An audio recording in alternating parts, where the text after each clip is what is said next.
जय महाराष्ट्र. मी नितीन माधव शेतीमित्र कार्यक्रमात आपलं स्वागत.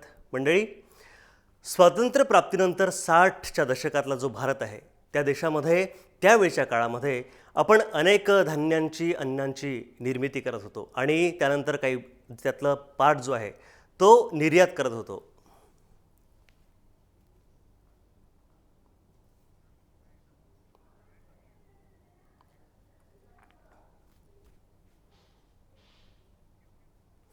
जय महाराष्ट्र. मी नितीन माधव शेतीमित्र कार्यक्रमात आपलं स्वागत. मंडळी, शेतीमित्र कार्यक्रमात आपण अनेक सकारात्मक कथा शेतकऱ्यांच्या ऐकत असतो आणि त्यानंतर एक तज्ज्ञांचं मतसुद्धा आपण ऐकत असतो. आज कार्यक्रमात पहिली जी गोष्ट आहे ती बुलढाण्याचे शेतकरी सुनील हिवराळे यांची आहे. ऐकूया त्यांची ही कथा.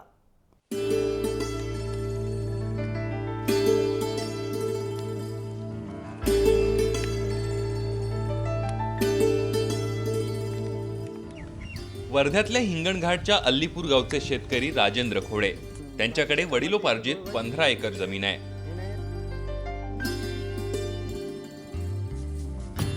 ते आपल्या शेतात विदर्भात मोठ्या प्रमाणावर घेतल्या जाणाऱ्या कापसाची लागवड करतात. मात्र कापूस पिकवून म्हणावं तसं उत्पन्न मिळत नसल्यानं खोडेंनी आपल्या 1 एकर शेतात सोयाबीनची लागवड केली आहे.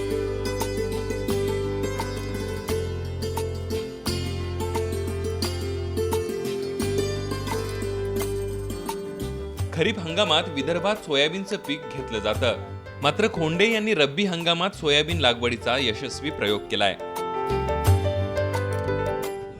आपण पेरणी केली असता 1 मीटरमध्ये 12 झाडे बसतात. 12 झाडे एका झाडाला 30 शेंगा जर पकडल्या आपण गुन्ह्याला 30 आणि दाण्याचं प्रमाण एका शेंग्याला 2 प्रमाणे जर पकडलं तर त्याच्या 360 शेंगा एका मीटरमधून आपल्याला मिळू शकतात. गुन्ह्याला दाण्याची संख्या जर 2 केली तर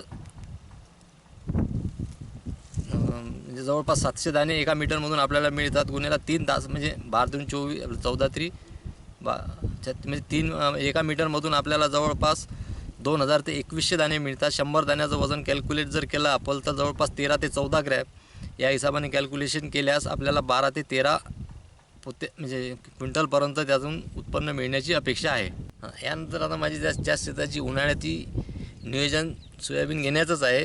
एक तिसरा क्रॉप मी जे ठरवल्याप्रमाणे कारण खरीप, उन्हाळी आणि रब्बी तिन्ही क्रॉप म्हणजे मोसममध्ये सोयाबीन घेण्याचं मी निश्चित केलं होतं. तो आता त्याची माझी प्रक्रिया चालू आहे आणि त्यातूनही मला 10 ते 12 क्विंटलची अपेक्षा उन्हाळीमधून आहे.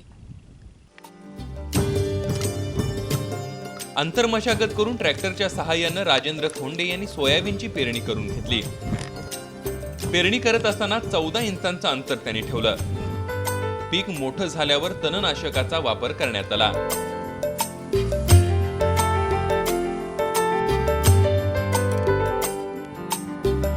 तर त्यांनी पाणी व्यवस्थापनावर भरही दिला आणि पाणी बचतीसाठी त्यांनी सोयाबीनला तुषार सिंचनाच्या माध्यमातून पाणी पुरवठा केला. हे शेत तलाव आहे. शेत तलावामध्ये जे आपल्या शेतातलं पाणी आहे पूर्ण ते इथं येऊन जमा होते आणि ते बाजूलाच विहीर आहे. त्या विहिरीमध्ये त्याचा ॲटोमॅटिक म्हणजे जवळपास जे बाजूबाजूच्या शेतकऱ्याचे पंप 2 तास जर चालत असेल तर माझा 3 तास चालतो. कारण 1 तासाचा बेनिफिट आपल्याला त्या शेत तलावातून मिळते. सांडपाण्यातून जो वापस पावसाळ्यातलं पाणी निचरा होऊन वापस जे जाते त्याचा आपल्याला 1 तासाचं बेनिफिट हिवाळी आणि उन्हाळी हंगामात त्या विहिरीजवळून मिळतो. आता नियोजन पकडा. कापसामध्ये तुम्हाला 10 महिन्याचा कालावधी लागतो. त्या 10 महिन्याच्या कालावधी तुम्हाला 1 पीक मिळते.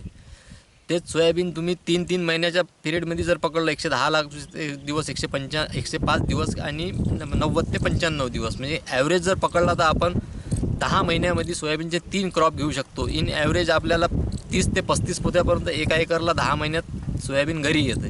आणि तोच तुम्ही 12 क्विंटल जर कापसासाठी जर खर्च पकडला, एका एकरला 10 महिने लागते. जूनमध्ये लागवड केल्यानंतर तो शेवट संपतो मार्चमध्ये संपल्यानंतर आपल्याला 12 क्विंटल आज कॉस्टिंग पकडा 12×48 48मध्ये जवळपास 50% कापसाला खर्च आहे. सोयाबीनला त्या पद्धतीत तेवढा खर्च नाही आहे.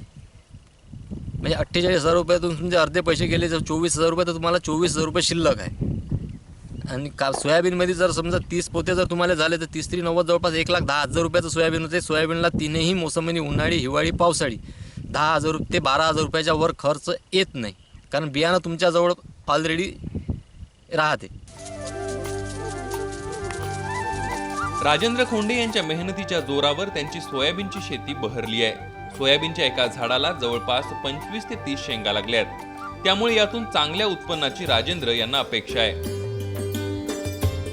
ची कापणी झाल्यानंतर आपण लगेच त्या शेताची पिकाची ट्रॅक्टरच्या साहाय्यानं जमिनीची नांगरटी केली. नांगरटी करून आंतरमशागत करून घेतली. शेत लेवलला लावून आपण घरचंच जे बियाणं होतं त्याचं बीज प्रक्रिया करून 12 इंचावर आपलं 14 इंचावर त्याची पेरणी केली ट्रॅक्टरच्या साहाय्याने पेरणी केल्यानंतर आपण जवळपास 30 दिवसांनी त्याच्यावर तणनाशकाचा पहिला स्प्रे घेतला.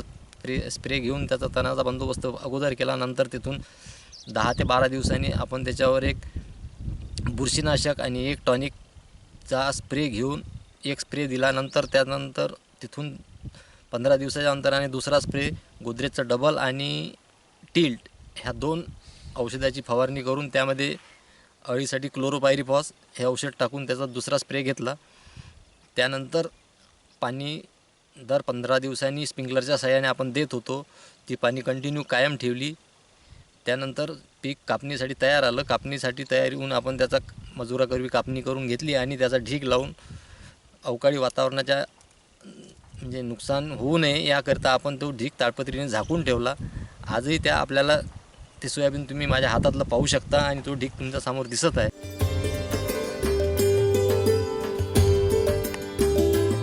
शेतकऱ्यांनी पिकांमध्ये आणि करण्याच्या पद्धतींमध्ये प्रयोग करणं गरजेचं आहे. असं झाल्यास शेतकऱ्यांना भरघोस उत्पन्न मिळण्याचा मार्ग मोकळा होईल.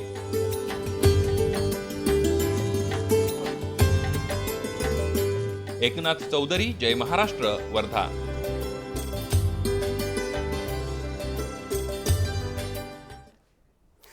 मंडळी, पीक, झाडं, वेली ही सुद्धा जिवंत असतात आपल्यासारखीच. याला सुद्धा आपण गोंजारलं, खत पाणी दिलं तर यासुद्धा आपल्याला मोबदला देतात.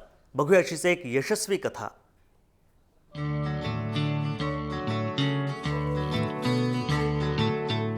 बुलढाणा जिल्ह्यातील निरोड येथील शेतकरी दगडू मार्तंड यांनी आपल्या 3 एकर शेतात मोठ्या कष्टानं टरबूजची लागवड केली. या पिकाची वाढ चांगली होण्यासाठी लागणारं खत पाणी अगदी वेळेवर दिलं आणि चक्क टरबूजची शेती त्यांनी फुलवून दाखवली. त्यांची जिद्द पाहून घरच्या बाकी सदस्यांनीही त्यांना या कामात हातभार लावायला सुरुवात केली. घरच्या घरी जाऊ आम्ही 4 मजूर, घरचे 4 लोक आणि लेकरं आहेत 2 किंवा 3. कोरडवाहूची शेती आहे आमची. फवारणी, खत आणि ते फळमाशीचं औषध अशा तऱ्हेनं 40,000 रुपये खर्च लागलेला आहे. उत्पन्न अगोदर आम्ही त्याची मशागत अशी केलेली आहे. शेणखत आणि रासायनिक खत, DAP, पोटॅश आणि त्याची फवारणी अलग अलग तऱ्हेची केलेली. लेंडी खत मागणी भरपूर आहे बाजारात. दगडू मार्तंड यांनी 3 एकर शेतात टरबूजच्या लागवडीसाठी एकूण 40,000 खर्च केले. 3 महिन्यानंतर त्यांना 1 लाखाच्या वर उत्पन्न मिळायला सुरुवात झाली. आता दगडू मार्तंड यांनी या टरबुजांची विक्री जागेवरच करण्याचं ठरवलंय आणि त्यांना त्यासाठी चांगली किंमत सुद्धा मिळते. ते आता सध्या उत्पन्न त्याचं मला कमीत कमी 1 लाख ते 1.25 लाखाचं उत्पन्न मिळत आहे. 40,000 रुपये खर्च लागला. एकदाच पीक येते. एका झाडाला 1 ते 2 फळं लागतात. टरबूजची शेती आणि लागवड पाहण्यासाठी दूरवरून शेतकरी येत आहेत. भरपूर पाणी पुरवठा करत दगडू मार्तंड यांनी कोरडवाहू शेतात चक्क टरबूज फुलवून दाखवलं आहे. 10 एकर शेती आहे. याच्यामधून पहिले मूग काढला. मूग काढल्यानंतर टरबूज लावलं. टरबुजाचं उत्पन्न कमीत कमी हे आता एवढं निघेल आहे. मगचं आहे, शेणखत आहे, काही रासायनिक खत आहे. 1.5 लाख की 1.25 लाखाचं उत्पन्न होते. खर्च काही आला नाही लय मोठा. 40,000 रुपये खर्च आला. 85 वर्ष वय असलेले शेतकरी दगडू मार्तंड हे जर अथक परिश्रम घेत सहजपणे शेती फुलवू शकतात तर बाकी शेतकऱ्यांनीही त्यांचा आदर्श का ठेवू नये. राहुल खंडारे, जय महाराष्ट्र बुलढाणा.